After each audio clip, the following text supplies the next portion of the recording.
Ameerikaan galgala kana meeshaa waraanaa guddaa ta'e gara magaalaa Teel Aviv galchuun isiidhaa dhagahameeti jira. Meeshaan kunis immoo xiyyaara waraanaa Ameerikaatiin kan deeggarame ta'us haaluma kanaatiin magaalaa Teel Aviv wayita dirree xiyyaaraatti meeshaan buufames mul'ateeti jira. Lolli kun akkuma haati manaa Ayatollah Ali Khamenei yeroo ammaa duraatii fi sirgaaniif dhaawwaan hamaan irra ga'e booda guyyaa har'aan tanaatiinis lubbuun isii darbuun dhagahameeti jira. Haati manaa Ayatollah Ali Khameneiin ergaanii fi ajjeefameen booda guyyaa lama erga booda oolteen booda mana yaalaatti guyyaa har'aa kana lubbuun isii darbuun dhagahame. Hooggantoonni fi akkasumas balaliistonni xiyyaara Ameerikaadhaa hedduun Kuwait keessatti xiyyaara kufee waliin kan hafan balaliistonni kun baraartonni Kuwait lubbuu isaanii baraaruun isaatis dhagahameeti jira. Warreen xiyyaara Ameerikaadhaa kana lolchiisuudhaaf Kuwait irraa gara Iraanitti balali'aa turan xiyyaarri achi keessatti kufuudhaan caccabee balaliistonni xiyyaara hedduun isaanii Kuwait keessatti kan argaman ta'a. Haala kanaatiinis walqabatee immoo Ameerikaan hanga ammaan tanaatti deebii takka kan nu dhabdus Kuwait immoo rakkoo hamaa keessa jiraachuu isiidhaati dubbatti. Waraanni Israa'elii fi Ameerikaa jidduutti deemaa jiru akkuma itti fufetti jiraatus garuutu immoo yeroo ammaan tanaatiifis lola gara galaanarraatiinis eegalame itti fufeeti jira. Ameerikaan wayita kanatti immoo meeshaa waraanaa qopheessuudhaan gara waraana Israa'elitti erguudhaaf yaada ajaa'ibaa godhaati jirti.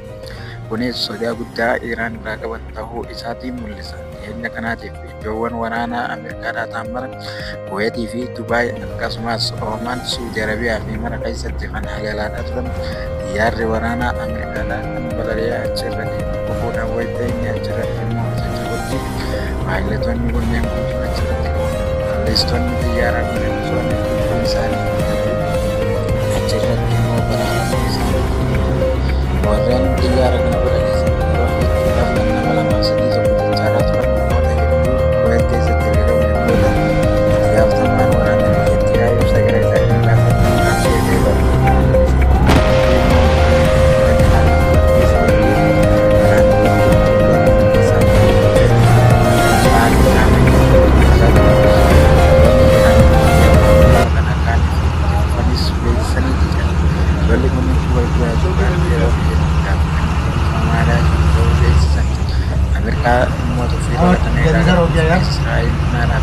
meeshaa waraanaa erga isaaniif dhiyeessiteen booda irratti garuutu guyyaa hanga torban 3, torban 4, torban 5 akkanatti fudhata jechuun Doonaald Tiraamp dubbate. Dubbiin Doonaald Tiraamp dubbate kunis soba ta'uu isaa Iraan ifaan ifatti beeksifte. Lola dheeraa akkaaniif dheereeffachuu barbaaddu Iraan wayita himtutti Doonaald Tiraamp dubbiin isaa dubbii hin fakkaanne jechuudhaan Iraan qeeqxeeti jirti. Loltoonni Iraan kan lafootii fi akkasumas kan qilleensarraa marattinuu tarkaanfii jabaa fudhachuuf akkaaniif qophii gurguddaa godhaadhaa jiranis himaniiti jira. Lolaallee kara galaanaatirraanis ta'ee akkasumas kara galaanaatiinis nama gara samiitiinis itti fufuu isaa beeksisan.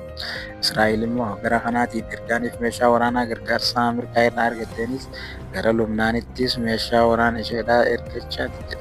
Darbannoo isii kanaan Hizbullaa kan achitti argaman irratti tarkaanfii guddaa fudhadhaa jechuu wayita beeksistutti Hizbullaan ergaanii fi Ayatollah Ali Khameneiin lubbuun isaa darbiteen booda guyyaa 3f gadda guddaa itti dhagahame ibsaatu turan. Lola kana sababeeffachuudhaan biyyoonni baha giddu galeessaa guutuun kan raafamaa jiran Suudi Arabiyaanii fi Jidda hanga ammaan tanaatti rafanii hirriibaa akka hin ka'iniitu dhagahama. Garuutu immoo haala lola kanaatu irratti ni ilaalchiseen modeela pilaastikii jedhamu Iraan keessaa kan beekamu yeroo hedduu fuuldura duubaan gara magaalaa guddoo Teel Aviivitti wayita inni dhoofafamutu Teel Aviiv yeroo hedduu keessummaa isaanii Israa'el Iraan taatee kan mul'atu ta'us Israa'el immoo yeroo hedduuf iddoowwan bu'uuraalee waraanaa kanaan balbalaawwan mara mootummaan Israa'el dhagee daawwachaa laati. Netanyahuun wayita inni iddoowwan kana mara deemee daawwachiis viidiyoodhaan kan mul'atu ture.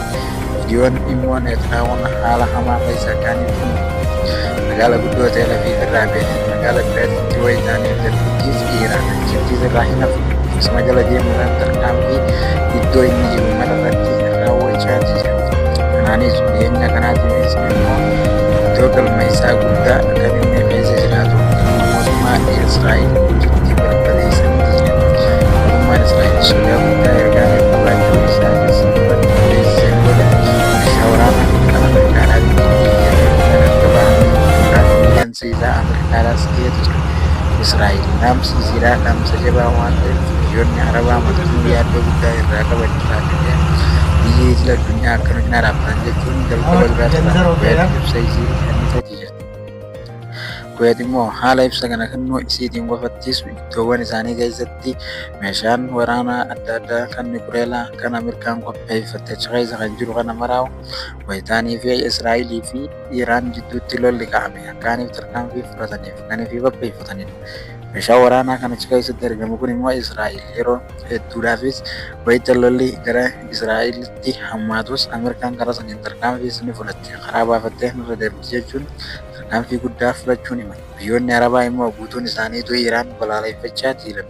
Suudiinii fi Qataris akkasumas Oomaan, Kuweet hanga biyyoonni isaaniitti balaaleffannaa guddaa keessa jiru. Israa'el isaan balaaleffachuu kanaatiif osoo waan illee yaadanii meeshaa waraanaa kan isaan barbaachisu maraa'u iddoo sana irratti qopheessuudhaan iddoowwan qubsuma waraanaa Ameerikaadhaan taate maraa'u barbadeessaa jiru.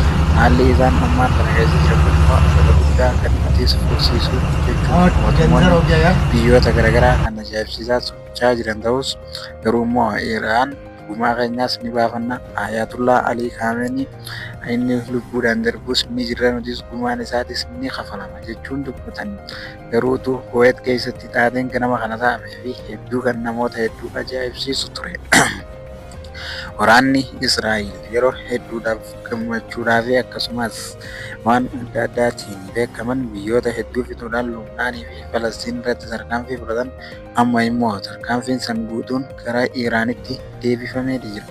Iraan wal duraa duubaan ergaaniif tarkaanfii kana ergiteen booda nutis tarkaanfii kan kana caalu fudhanna mootummaa Ameerikaatii fi kan Israa'elis akka isaan hin rafne goonee likkii isaanii galchina jechuun dhaamsa isaanii guddaa dabarsaadhaati jiran.